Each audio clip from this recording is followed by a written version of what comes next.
බලමු බොත්තම් කාසියක් මහන්නේ කොහොමද කියලා.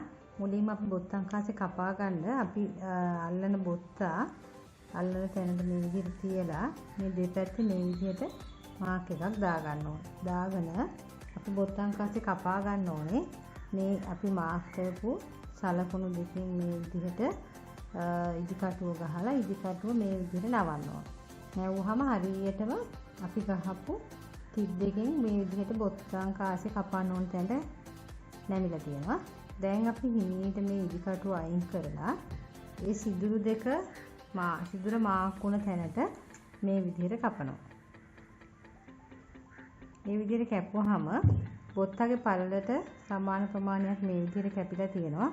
එතකොට අපි මේ කායේ බොත්ත දාලා බලන්න ඕනේ අපිට ඕන ගාන කැපිලා තියෙන්නේ.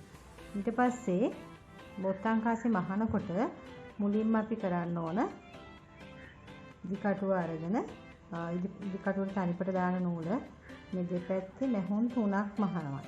මේ විදිහට මේ බොත්තම් කාසිය දෙපැත්තට නැහුම් පාරවල් 3ක් මහන්න.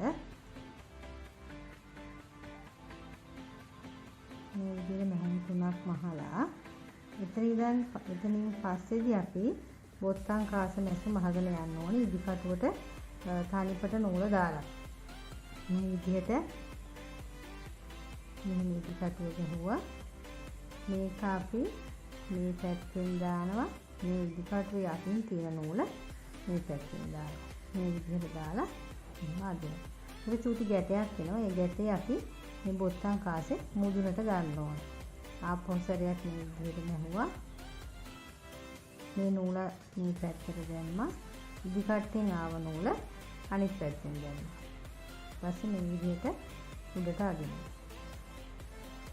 ආයෙත් ඒ විදිහමයි. මෙන්න දැම්මා. මේ නූල දැන් මෙතනින් ආව නූල තමයි මුලින්ම අපි මේ ඉදි කටුව වටෙන් දාන්නේ. ඊට පස්සේ ඉදි කටේ කෙලවර තියෙන නූල අනිත් පැත්ත විරුද්ධ පැත්තෙන් දානවා. ඊළඟට ඔයාලට පේනවා මෙහෙම ගැටයක් වෙනවා මේක අගට මේ වෙන ගැටේ බොත්තම් කාසිය මුදුනට ගන්න.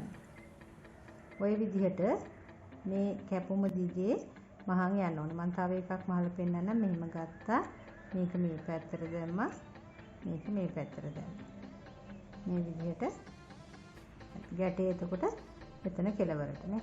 මේ විදිහට සමාන දුරකින් මහගෙන යන්න. මේ විදිහට මෙහෙට නැවුවා. මේ විදිහට මේ පැත්තට. මම මේ බොත්තම් කාසිය මහන්න භාවිතා කරේ රෙද්දට ගැලපෙන පාට නූලක් නෙවෙයි. පැහැදිලිව පේන්න ඕන නිසා ඔයගොල්ලෝ මහනකොට රෙද්දට ගැලපෙන පාටම නූලකින් බොත්තම් කාසිය මහන්න ඕන.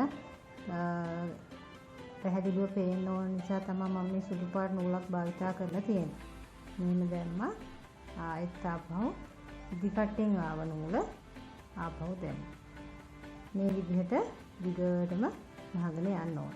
එතකොට මේක මෙහෙම මහගෙන ගිහිල්ලා දැන් අපි හිතමු මේ විදිහට බොත්තම් කාසිය තියෙනවා නම් අපි මුලින්ම මෙතන නැහුම් පාරවල් 3ක් නැහුවා. ඊට පස්සේ මම කිව්වා බොත්තම් කාසිය නැස්ස මේ විදිහට දිගට මහගෙන යන්න ඕනේ. නැවත මෙතනදී මේ විදිහට නැහුම් පාරවල් 3ක් මහන්න ඕනේ. ඊට පස්සේ ආයෙත් බොත්තම් කාසිය නැස්ම මේ විදිහට පහළට මහගෙන යනවා. ඊට පස්සේ මෙතනින් අවසන් කරනවා. මේ විදිහට තමයි බොත්තම් කාසියක් අපි මහගන්නේ. ඔයාලට දැන් පැහැදිලි වෙන්න ඇති කියලා මම හිතනවා.